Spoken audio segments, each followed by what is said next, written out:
Hey guys, Nick here, and today I'm back with another build video today. Today's ship is the Maquis Raider. Uh, I just picked it basically because I wanted to use the Hexa Cannons and I didn't want to use Achilles. I wanted to use something fun. I wanted to use something, I won't say different, but just something that's not in the current sort of top meta picks. Yeah, and really for not really any bad reasons. It's still a very capable platform, and I went, I'm gonna give it a go. Yeah, it can run 6 isomags. It can run an experimental weapon. It has the improved rate of flanking. It's miracle worker, so an extra console slot. So it's good little ship, and it's not overly expensive. It's a low buy ship. It's not a lockbox. It's not a promo ship. So it's not too bad. It's probably in the range of what 250 to 300 million probably most times. I'm not exactly sure on the current price. I've had this ship for years myself, but I thought, I rather enjoy the way it looks. I like the way it flies, and I like the way it kills things. So I'm just going to quickly go over the build that I picked for this ship, and I'll show you a ISE at the end of the video of that I run on Alt Lexington stream probably about a week ago. I've been sort of trialing this build out a little bit, and I think I found what I like. And the ISCI show is completely unsupported. It's even a little bit more competitive with myself and Phil Desade. I pulled 1.4 million. Phil pulled about 800k, and I don't think we even had a tank in that run. We just kind of YOLO'd in there and had some fun, and it shows how powerful you know we've gotten, and a little bit it kind of pushes the point on your ships, a little bit important, but the build behind it can carry it through. So guys, to today's build, as I click my space but not my escape. All right, so I named the ship ISS, not the Hexa Cannons, because I basically have done this build because of the Hexa Cannons. So I wouldn't say it's a basic CSV build. It's pretty much a no expense spared build, no event missed for the last sort of several years build. But it's fun. I really enjoying this at showing that you can pull out some certain ships that people probably think aren't fantastic anymore, and you can still do really well with them. So guys, to today's build. Uh, so it's Phaser CSV, so we're going to running Phaser Cannons. We have the Teran Task Force Phaser Dual Heavy Cannons from the Teran Task Force Reputation Tier 6. We have the Agony Phaser Quad Cannons. Actually, can't remember exactly where these from. I believe it's from, I think it might have been the Terran, one of the Terran ships. I'm Correct me if I'm wrong on that, and tell me where they actually come from. But just so a note with these ones, um, my level of care on these, other than the Terran cannon, you can use any phaser cannon that you have, and it's going to work rather well. Weapon procs, especially some of the phaser ones, really aren't that important to your overall performance of the ship. So you can see here that I've just picked the cannons that I had and the cannons that I liked, and just put them on, and the build works really well. So we have the Agony phaser quad cannons, we have the targeting linked phaser dual heavy cannons, and we have a second targeting linked phaser dual heavy cannon. And my last weapon in the 4 slot is the Maelstrom Quantum Torpedo from the legendary Kira. If you don't have this and you did the event torpedo will work basically as fine. I think it's about a 5% damage loss. I think it's anywhere from 5 to 10%. So it's still going to work really well and hit really hard. If you do want to replace it for like the dark matter, you can go ahead. If you want to replace it with another cannon, you can go ahead. It won't make a huge difference either way. You're gonna, the torpedo is gonna give you a bigger punch in a certain one moment, but the cannon's gonna be more consistent throughout, a TFO. So you can get more consistency, or you can get a little bit more of a punch at one target. You just pick what's your personal preference. Next up, everyone's favorite, the Colony Deflector. So the Colony World, the Elite Fleet Intervention Proton Deflector Array, and we picked this one because of the 4% crit chance, the 15 severity, and the stats. So the plus shield pen, the plus Starship Weapon specialization, which is more crit chance, plus more exotic damage, and a few other stats that we, it's nice, but it's not, those aren't the glaring, like, whoa, that's plus damage things for us. Next up are impulse engines, the prevailing innovated impulse engines from the competitive rep tier 3. This is the firing mode version of these. So if you didn't know, this impulse engine has 3 variants. I think it's prevailing, innovating, and I actually don't remember the last name. But basically, one will activate on a firing mode, one will activate on a heal, and one will activate on a science ability. So we have the fortified engines that will activate on a heal or a shield heal. We have the bolstered engines and the innovated. So fortified, bolstered, innovated, competitive rep. We're going to run the innovated because those are more tactical bridge officer ability cooldowns, activating on a firing mode, and being this is a energy weapon build, our main damage sources are firing mode, we're going to run the firing mode version of these engines. Next up, we have what we commonly known as the Disco two-piece. We have the Mycelial, Harmonic, Matter, Antimatter Core, and the Tilly Review Pending Modified Shield. We run this because of the two-piece. The stats are rather nice on them, but the main reason I run this two-piece and I recommend it for everybody is the 120% hull regeneration. That's not a scaling, that's not, if you have certain amounts, that's just plus 120% hull regeneration. So yeah, it's gonna make you heal more and keep you alive. The stats on them are rather good. Yeah, they're more defensive focused, and the shield does have a plus damage to shields. It's not really exactly why I recommend them running. It is they are a nice bonus to your defensiveness. Next up, the main reason we have this build, the prototype Phaser Hexa Cannons from the more recent Achilles, when on the point of releasing this ship. The reason I run this, as a little shout out here, if anyone knows Endeavor Gaming, I basically made this build because of him. I was in his stream one day and he was telling me he got a new record, and as I do, I went and pulled the record and I saw he had a new 2.4 million record in ISE, and 400k out of that 2.4 was from these Hexa Cannons, and I went, wow, that is an impressive experimental weapon. I want to make a build with that, but being myself, I had to make it something different. So these come from the Achilles. They hit like a truck. They're phaser damaged, so we build phasers around them to buff them up even more, and they just hit everything like a truck, and you'll be really happy with them.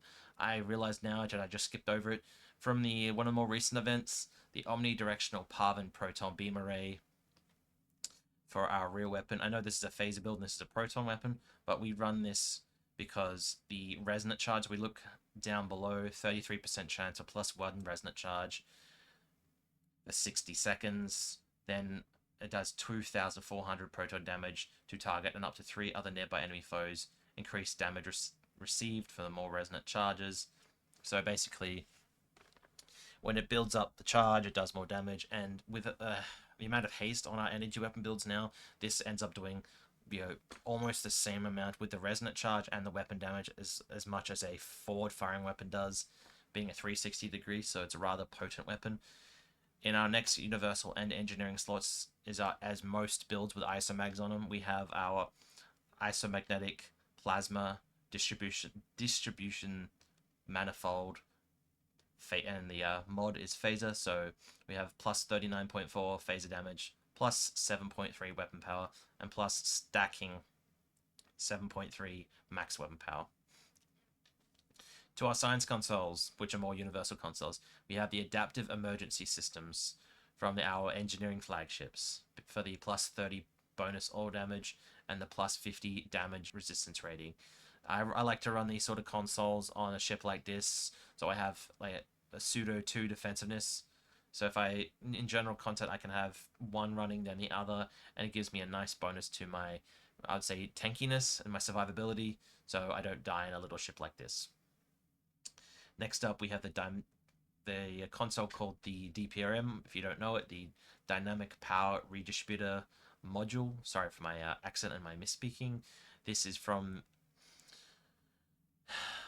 I'm actually forgetting what this... my brain is going the hell after my surgeries. I know it's from the Atlas. Sorry, everyone. The Prototype Dreadnought. cruiser. So if you know that one, it's a promo ship. It's in a lockbox. It's not in a lockbox. Sorry, it's in a MUDs bundle now for on a counter lock. If you are someone who buys those bundles, I got mine the old school ways from the Atlas itself, and then on the Romulan and KDF boxes for all my other characters. Next up, we have binaural infusion circuits. For basically the only reason I have this console on is for the plus 26.2% crit severity. So pretty self-explanatory. When I crit, I'm going to crit 26.2% harder. And it's, you know, plus control and plus hull cap is okay. They'll help somewhat with the hull cap. The control X really isn't going to help much with a energy weapon build, but it, you know, it's a plus stat and it's not 100% wasted like say perception would be. Next up, we have Lorca's custom fire controls from the Discovery Legends reputation, plus 3.9 crit chance, plus 7.9 weapon power setting, plus 157.5 Starship Shield Pen. So those stats are all very helpful for energy weapon builds. None of those stats are going to be wasted. That's why it's there. Somewhat like the binaural infusion circuits, you know, with a passive console like this, you really don't want any wasted stats. That's your sort of think about that when you're building your ships. If your passive console is going to be wasted, you know, what's the point of it running? So none of these stats are going to be wasted on this build. So it's on the build. Next up, we have the Domino from the Bajoran Interceptor, which is in the Phoenix store. We have a console that gives us for 10 seconds or extended by kills, 25% fire cycling haste for energy weapons, 25% bonus all damage, 25% recharge speed for bridge officer abilities, 100% recharge speed for torpedoes, and if you defeat a foe, plus 2 seconds duration to all effects. And then next up we have the, I would say, the holy grail to energy weapon builds now. So now this comes from the Awani from the sea, so I'm going to highlight this one a little bit more because if you don't have this ship, I just want to highlight its like raw power. The Awani command carrier, the ship itself is good. I like it for support builds and some tank builds, but the console and the pets that come from this ship, the fleet power network array, and the Type 7 shuttlecraft are just, I don't want to use the word overpowered because I don't want them being changed, but they're overpowered. They're they're amazing. You know, they make energy weapon builds just so strong. So if you're a CSV, fire at will, beam overload, surgical strikes, if you're using energy weapons and you don't have this console on, look at grabbing this console because it is just that powerful. So when your Ox power is maximum, you can have anywhere from 50 to 125% directed energy weapon fire cycling haste. So if you have 100 Ox power, you're going to get 125% directed energy weapon haste for 35 seconds. And the really, really, really cool part about this console, see here on my trays, on my tray 9, we're going to click it. See how it instantly goes on a 2-minute cooldown? The buff is running currently. If I hit an uncon, it cools it down while it's running. So with unconventional systems and say like the Voven console, you can have almost 100% uptime on a 125% fire cycling haste buff. That is incredibly, incredibly powerful for these builds, and it's something if you don't have them, you should look at picking it up. Next up, we have the Immolating Phasal. So pretty self-explanatory, but it's plus phaser damage, plus Starship Shield Pen, so both very helpful stats for this build. Being a phaser build, being a energy weapon build that needs Shield Pen, helps me rip through shields.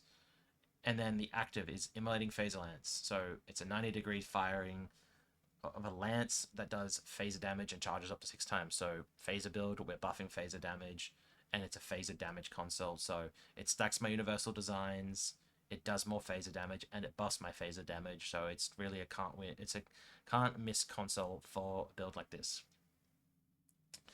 Console, the last console for our build, the Agony Redistributor from the Teran Adamant. So guys, think about this. I could read it. Think about this. If you know recursive shearing, this is a simple way of explaining it. This is an AoE recursive shearing. If you mark a target, Agony Redistributor does damage outwards. So it stores 33% of the damage you do, and it spreads it outwards. So if you say you're having a target 3 cubes, you target the middle cube with Agony, it's going to spread the damage outwards to the 2 side cubes as you're fighting it. So it's an incredibly powerful console to help you kill multiple targets at the same time, because if you're doing a little bit of AoE but you're focusing more on a single target to one target, it's going to spread the damage outwards and help you kill everything at the same time. Next up, our skills. So pretty standard skill tree that I run on every single one of my builds on this character. Doesn't change. If you want to see it, here it is. I'm scrolling up and down. You can just pause the video and have a look. I run 27 points in attack, 9 in science, 10 in engineering. And if you want a similar sort of skill tree, join the builds Discord or ask me in my Discord. I can post it again. But next up, our traits. So since the captain alteration token, I haven't changed my captain to an alien. That would be the best for damage, but I've left it a human because it's been a human for almost 10 years now, and it's not going to change anytime soon.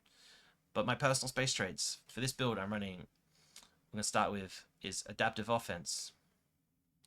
Starts by giving us 2.7% crit chance, and every time you crit, changes 0.9 crit chance, becomes 3 severity for 10 seconds, so you end up with 9 severity. It's not one of the more powerful it's not one of the more powerful traits, but it is rather nice compared to, say, a stock trait. Next up, we have our Teran Targeting Systems. So this one a little bit more powerful. It's just straight up 15 crit severity, and incoming crit hits reduce your speed by 5% once every 15 seconds for 5 seconds. So you get slowed by 10% for 5 seconds, maybe every 15 seconds, but if you're in a group with a tank, it's not going to happen as often as you would really think, and you really don't notice it. And I've been running this trait for years, and you never notice it. Next up, we have a good day to die. So this means a good day to die can be used at any hull integrity.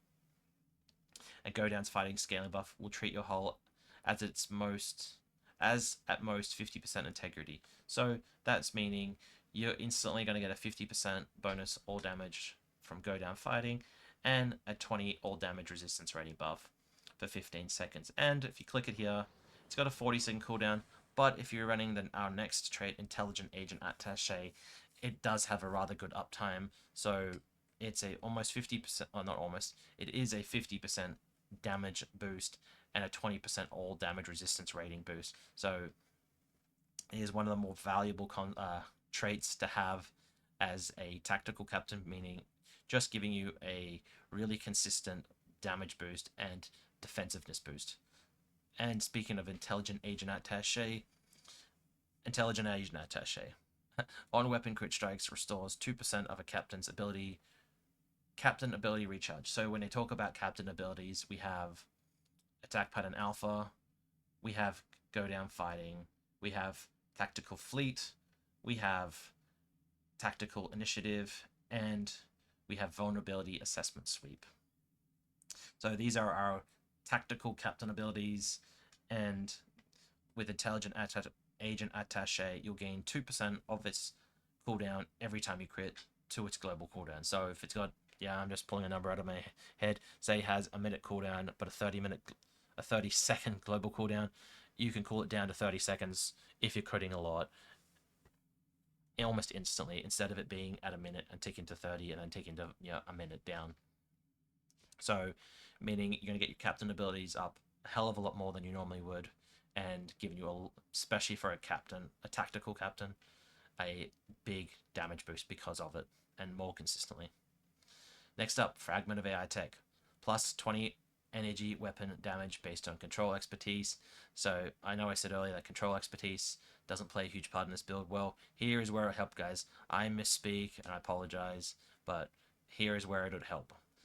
And it has plus 50 Starship control expertise. So basically, your innate control on certain consoles that you normally wouldn't care about is going to help you here with Fragment of AI Tech. So it's a plus 20% Category 1 energy damage boost because of your control stat. Next up, we have Superior Cannon Training. Pretty basic trait, but it's powerful, it's potent, plus 7.5% bonus cannon weapon damage. So this is a cannon build. A majority of my damage comes from my cannons, so a plus 7.5% bonus to my cannon damage. Next up, we have self-modulating fire. On crit hits, your energy weapons and projectiles gain a 50% shield pen boost for 10 seconds every 45 seconds. So this is here because at the start of an engagement, things most of the time will have full shields. This will help you kill things as you engage, because between this and, say, your Lorca's custom fire controls, you're going to have a fair bit of crit, because you look down here, I have 323 shield pen plus the 50 I'm getting from my self-modulating fire. I don't exactly know the number, but it's really close. It's not 100%, but it is very high. So meaning shields aren't meaning anything to you. You're going straight through them.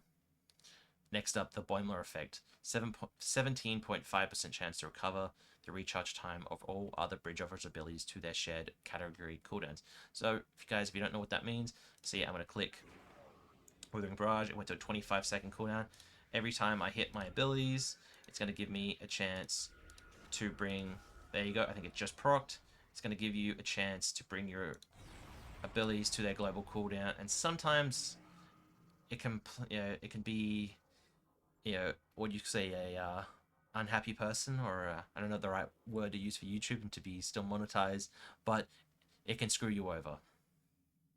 So you always want to... Boimler is technically the best cooldown reduction method in the game, but you always want to have a secondary source. I actually believe I don't have a secondary source on this build, so I'm making a mistake for myself, but it's a mistake I can live with, because most of the time everything's dead by the time I need them back. But here, next up, we have Fleet Coordinator at 2%, bonus all damage per team member, self included, up to 10%. So basically, if you're in a group of 5, you're getting 10% bonus all damage for just being on the team, and this is a stock trait. And pretty much, if you don't have any traits, you run Fleet Coordinator, because the only time your damage matters is when you're with people. So when you're with people, you're going to be doing more damage to help out and clear the content. And last but not least, Unconventional Systems. When using a control bridge officer ability, gain 7% recharge to universal consoles. It says negative, I like to say 7. So as I showed before, we're going to hit a universal console, 2 minutes cooldown, and we're going to watch the console. I'm going to click a control ability called Photonic Shockwave, and we saw it little just ding down a bit. So that was 7, it's negative 7%, which is around 7 seconds of its cooldown back. So if you have 4 Unconventional Systems procs, you're going to gain 28 seconds back every time you hit 4 Unconventional Systems proc. So with some cooldowns that have like a 30-second uptime of 2-minute cooldown, you're not going to have 100% uptime without the Woven console, but that meaning with 4 to 5 uncons and the Woven, you might have 100% uptime on these consoles now. So we're in a new time of the game where you can have 100% uptime on a lot of consoles, and builds are being made around that. Spencer's got a off-meta tank that just is built around Woven and Uncon, and he just spams out heals and damage bonuses, and it is a rather potent off-meta build that he's got going, but it is somewhat hilarious. Next up, our Starship Traits. We have Emergency Weapon Cycle. On emergency power to weapons, minus 50 weapon power cost for 30 seconds, and then 20% fire cycling haste for energy weapons for 30 seconds. So guys, this, after a conversation I've had with people in Discord this afternoon, this is your #1 buy for energy weapons first from the C-Store. So if you don't have this, buy this. This is very potent. I know I was saying the Awani is very potent, but this is your first buy. The Awani will be a nice boost after this, but if you're gonna buy if you're brand new and you're watching this video, Emergency Weapon Cycle is your #1 buy, because it is that good of a bonus. It takes your weapon drain down by 50%. So instead of draining 10 power per shot of weapon, you're only draining 5. That's massive. And then you can add in more negative power drain in the future. But this is the straight, boom, I'm getting a massive damage increase on this. Withering Barrage extends my cannon scatter volley by 4 seconds. So every single energy weapon in the game doesn't have 100% uptime without an extension trait. So I'm running cannons, I need the cannons extension trait, and that is Withering Barrage. And this comes from a million different ships now. The best way that I can recommend is the KDF recruit ship that you get by playing like 3 missions, gives you the trait for free. So if you're new and you're looking at buying the trait Withering Barrage, wait till the KDF recruit comes around and get it for free. It's going to save you buying a ship for just a trait. Next up, we have Universal Designs. Crit buffs from Universal Consoles. So when you activate 5 Universal Consoles, you get 10% crit chance and 50% severity. And the cool part for this build is I have the Phaser Lance on. Each charge of the Phaser Lance counts as a Universal Console, so I don't really have any issues keeping Universal Designs up for this build because I'm always firing Phaser Lance, and I've got 4 other consoles. Sorry, I misspoke. 5 other consoles that will stack it for me to start with, and Phasal Lance will maintain it for me. So it is very nice, just a balance for this build. Next up, we have the Eclectic Collector of Ornaments. It's a bit of a tongue teaser, those first few words for myself. Using different kinds of attacks, each grants 10% bonus damage and 10% faster recharge of capital ship innate weapon. So I don't have a capital ship innate weapon. That is like your Juggernaut lands from the Vodwa Juggernaut, or the Shrike, which that trait comes from, or the Lexington, I believe it works on. But we're using it for the bonus damage because I'm using a beam, a cannon, a torpedo, an experimental weapon, and a universal console. I'm getting a 50% bonus damage from this trait, and it's giving me a nice little boost. Next up, we have the Ship of the Lion. I call it the Ship of the Lion. It's Ship of the Lion from the Legendary Avenger. So emergency power abilities grant 20% critical severity for 30 seconds.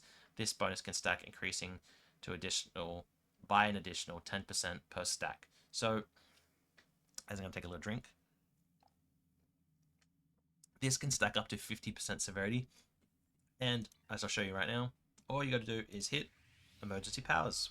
So I'm running 2 with the standard 2 that we would generally always run on our builds. I'm running emergency powered weapons and emergency powered engines, as we'll see here in a few seconds. And we have emergency powered engines. So that's how I'm maintaining that trait and maintaining my power and my engines. My weapon power and my engine power, sorry.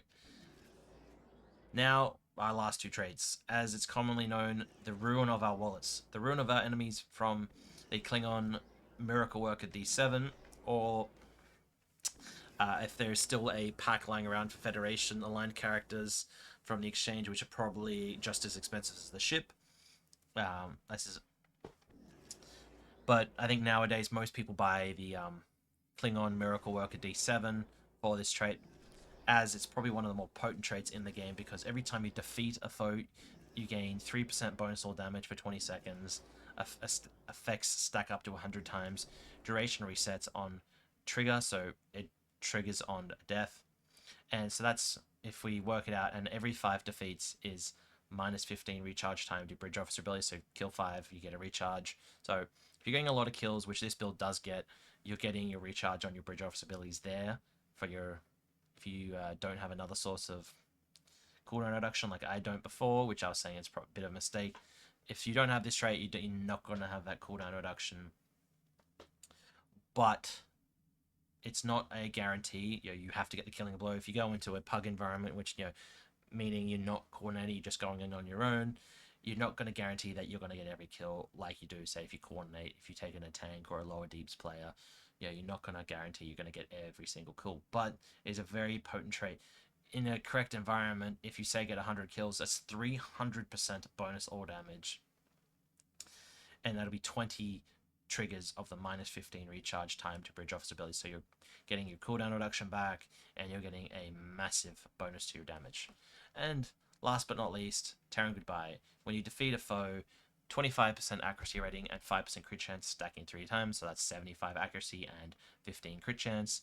So that's a massive bonus to your crit chance. And if you didn't know, there's a thing called accuracy overflow. So when you go above the defense rating of a player or a NPC, you go into what you call accuracy overflow. So if someone has 100 defense and you have 100 and say 1 accuracy, you're in accuracy overflow because you have more accuracy than they have defense.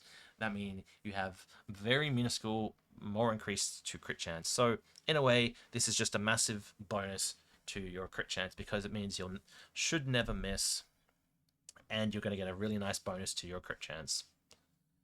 And to our space reputations, we have advanced targeting systems.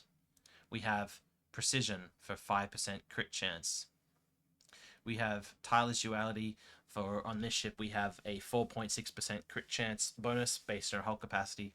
So if I wanted to boost that, I could run like threatening stance or a little bit of a threat buff to the ship, but I'm going to happily take the 4.6% crit chance bonus for free. Magnified firepower, 6.3% bonus weapon damage. So this is a energy weapon build weapon. So it's just a straight 6.3% bonus to my main source of damage. And last but not least, enhanced shield penetration. Ignores 6.5% of your target shields with directed energy attacks. So this is, like I've said a few times now, this is an energy weapon build. Your main source of damage, any weapons, you want to make sure they're critting. You want to make sure they're going straight through the shields. This is to help you do that, and it works rather well. These are my general choices for my active space reputation. I'm not going to explain what they do because most of the time either I won't use them or I forget, don't use them right, they're on my spam bar, or don't need them. So the defensive ones and the cloak, most times I don't need them, and this build does so much damage for most content that I don't need to use anti-time or the refracting Tetrion Cascade to really help me do anything, so most of the time they sit there not being used. And my stations. So this is the bridge officer loadout of the Maquis Raider. It is Commander, Tactical, with Miracle Worker Station, and then it is all Universal. So a Ensign Universal, a Lieutenant Universal, Lieutenant Commander Universal, and a secondary Lieutenant Commander Universal. So guys, this is how I have laid the ship out. I'm just going to quickly explain sort of my choices. It's a Cannon Scatter Volley build, so that meaning you're going to want the highest rank of Cannon Scatter Volley that you can get your hands on. Being a Miracle Worker ship, for energy weapons, we always want to run the highest level of mixed armament synergies we can run and narrow sensor bands that we can run. See, this is where it falls short of the Achilles. It can only run mixed armament synergies 2 and can only run narrow sensor bands 2, where the Achilles can run mixed armaments 2 and narrow sensor bands 3, which it might not sound like a lot, but that's instead of 35 and 15 bonus energy weapon damage, depending on distance, that's 50 and 20. So that's, and it could be a 15%, another 15% bonus energy weapon damage. So that starts to add up. Then we have our stupid targeting, just as almost a filler, our Chemosite Lace Weaponry, our Attack Pattern Beta, and our Torpedo Spread 3 for our Maelstrom Torpedo. So yeah, guys, just a little note there.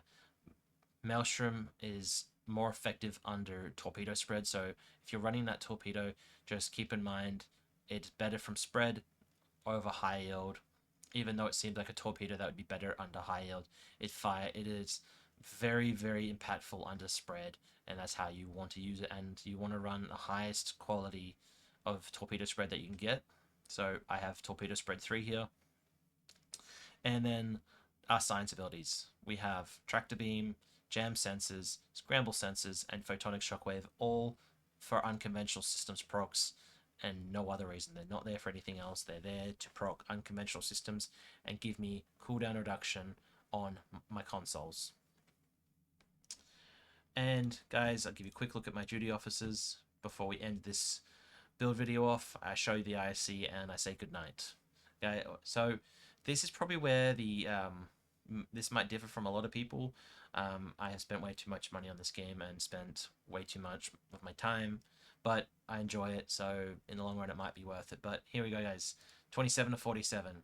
Tactical and Intel is it's procs, so I'm only getting the tactical, so 15% chance to improve critical severity by 20% for 30 seconds. So it's not an amazing proc chance, but when it does proc, 20% boost to crit severity. Next up, we have a very rare crit severity officer and a very rare crit chance officer. So when they want to load, and I just chuck one off the build, we have a 4% chance to increase crit severity by 10%, stacking 3 times. So this potentially could give me 30% crit severity, and this could potentially give me 3% crit chance. So guys, you can only get this boost once. If you do want to run another copy of a crit chance and another copy of crit severity, you can run another copy, but you can, just so you know, you only get this buff once. So the secondary copy is only going to help you stack it quicker. But with the amount of fire cycling haste we all generally have, we're going to stack these fairly quickly. So there's really not a lot of point if you don't have to run more. So if you have other options, generally the wiser choice is to run other options. But totally understand if you don't, just run another copy, you'll get your bonus quicker, and that will still work very well. Next up, we have the emergency Con Hologram. Activating emergency powder engines will reset our evasive maneuvers. So I'll show you right here. Evasive maneuvers is a 8-second ability. It's about to be on cooldown for about 40 seconds. So come here, 43 seconds. We hit emergency powder engines, and boom, it is right back. So this is what helps me get around the map really quickly. If you don't know about the emergency Con Hologram, it comes from the Phoenix store, as I'll show you right here. We buy them from the Dilithium store, sorry, and then you get Phoenix packs, not the exchange. We buy our Phoenix packs, and it comes from a Phoenix token. So I generally just buy like a 10 pack. You'll get a few tokens, you'll get some upgrades, and you'll buy yourself a emergency Con Hologram.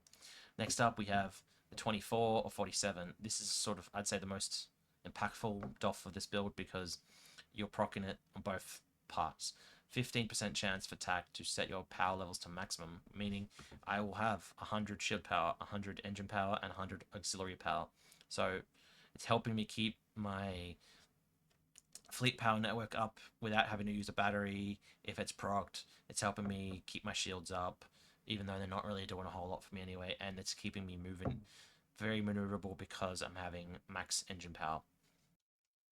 And last but not least, Agent Neural. So Agent Neural under attack pattern beta, each weapon fires restores 0.2% of your maximum hull. So guys, this is just a nice little bit of additional survivability. It's not gonna, most of the time it's probably not gonna save you if you get hit by like a high yield torpedo from a tactical cube, but it's filling in that little bit of damage here and there that you might get fired up by your beam.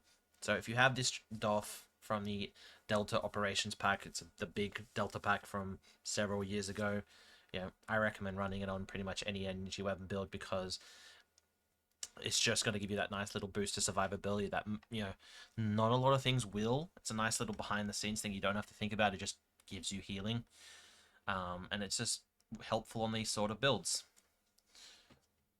Anyway guys, that is going to be it for this video. I'm going to play an ISC clip at the end. I'm going to put it in after I finish talking. But guys, I want to say thank you for watching. If you've made it all this way through, big thank you to you. Big thank you to everyone who's supported the channel over the last few months while I've been away. And as I go, I want to show you a quick change I've made to my Discord. Alright guys, sorry, I had to cut real quick. So guys, this is the change to my Discord. So as I've done to one of our DPS run Discord, I'm going to be doing to my personal YouTube Discord. I'm going to add in build forums. So basically, I'm just going to be able to collect all the builds that I have and post them here. It'll allow just to be a little bit more neat, and it'll separate the conversation. So say, the only build here right now is the Maquis Raider CSV build. I'm going to add in more tags. But say like I add in my tank, you only want to see my tank builds, you click on the tag for tanks.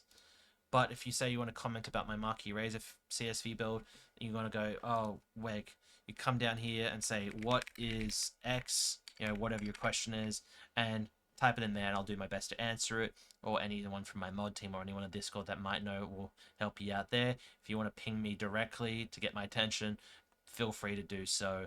But guys, if you want to ask me questions, generally Discord's going to be the best way to do it, because that's the platform that I'm paying the most attention to. I'm on Discord all day, every day. Either when I'm back at work, I'll see it on my phone a lot quicker than I'll see a YouTube comment. So guys, if you got any questions, I really do recommend joining my Discord. Links are down below, and asking your questions there, because that is your best chance at getting an answer, an in-depth answer, and a quick answer. Anyway guys, I'm gonna say thank you for watching, see you all next time, and have a good night. Bye.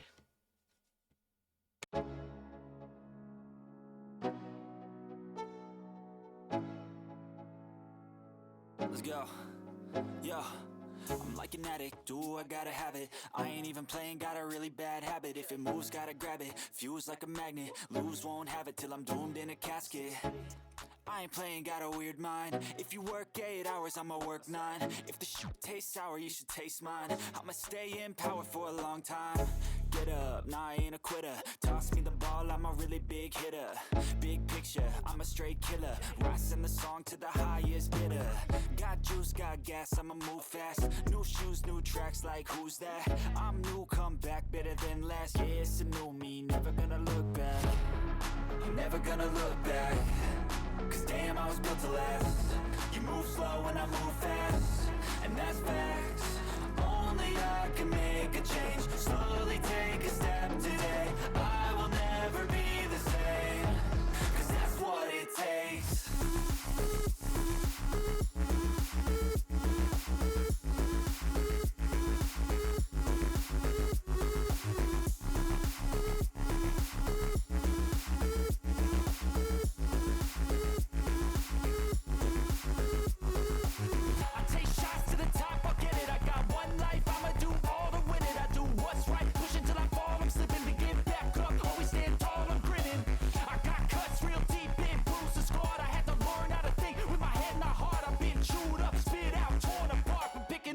Pieces is a form of art. I'm never gonna look back. Cause damn, I was built to last. You move slow and I move fast.